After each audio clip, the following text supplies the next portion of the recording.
comment une puissance va dire, ou bien dans un rapport, on dit oui, que des satellites ont vu les FDS faire des assassinats massifs. Des satellites qui voient des FDS qui font des assassinats massifs. Et les mêmes satellites sont incapables de voir des terroristes qui s'organisent pour aller attaquer. Vous, vos satellites là, ils sont binaires ou bien c'est quoi? Donc ils regardent par choix.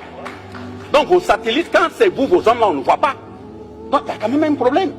Donc, je prends le cas de Kadhafi. Ça a été exactement le même narratif qui a été utilisé sur Kadhafi. Et voilà les exemples. Encore, on a dit que oui, il y a rapidement Human Rights qui a fait un rapport, qui a déposé. D'abord, il faut que les gens de Human Rights comprennent que la Déclaration universelle des droits de l'homme, là, de 1789, a été construite 553 ans après l'achat de Kouroukanfouka de 1236. On ne peut pas venir apprendre à des Africains ce que c'est que les droits humains. Vous prenez la Déclaration universelle des droits de l'homme de 1948. Elle a été construite 712 ans après l'achat de Kouroukanfouka. Ça veut dire que les droits humains, quand même, en Afrique, on sait de quoi il s'agit. Donc vous prenez, vous dites oui, Human Rights a fait un rapport, allez déposer parmi les rapports qui ont concouru à la prise de la résolution 1970 et la résolution 1973, c'est-à-dire 1970 et 1973, qui ont permis d'assassiner Kadhafi. Même on a dit que c'est pour aller créer une zone aérienne, d'exclusion aérienne. C'est une zone qui a été créée. On est intervenu jusqu'au sol, aller massacrer Kadhafi. Et après on revient, on dit, non, les rapports qui ont été utilisés là, les preuves n'étaient pas consistantes. Voilà, ce sont des gens qui ont appelé, ça y est, sur le net, vous pouvez taper.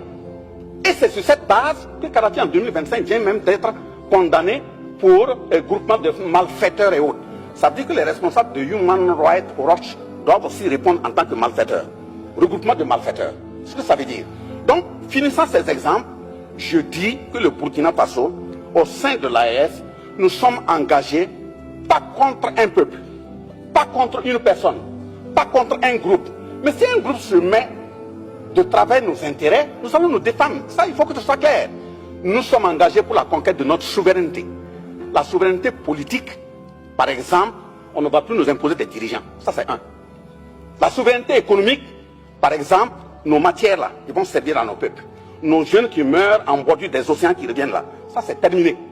La souveraineté sécuritaire, par exemple, dire qu'on doit tout acheter matériel militaire et autres en France, c'est terminé. Nous allons acheter nos matériels là où nous voulons. Et même là où nous partons là, c'est de voir comment former bien nos jeunes pour qu'on puisse les fabriquer au Burkina, au Niger ou au Mali. C'est parce que vous connaissez les marques que vous pouvez cartographier. On va créer des tunnels aussi et puis fabriquer. Nous sommes des sous-hommes là. Nous avons aussi les têtes. Voilà. Mais maintenant, la souveraineté culturelle, c'est d'empêcher à ce qu'on continue d'éroder notre identité. Nous sommes dans le combat pour conquérir notre identité. Et quand je dis que c'est une conquête, ce n'est pas une aumône là, nous sommes prêts. Nous qui sommes là. Si c'est perdre la vie pour ça, on est prêts. Merci, merci Monsieur le Ministre. Nous formons les gens pour nous accompagner. Donc, ok, je m'arrête là. Merci. Que les ancêtres et Dieu vous accompagnent.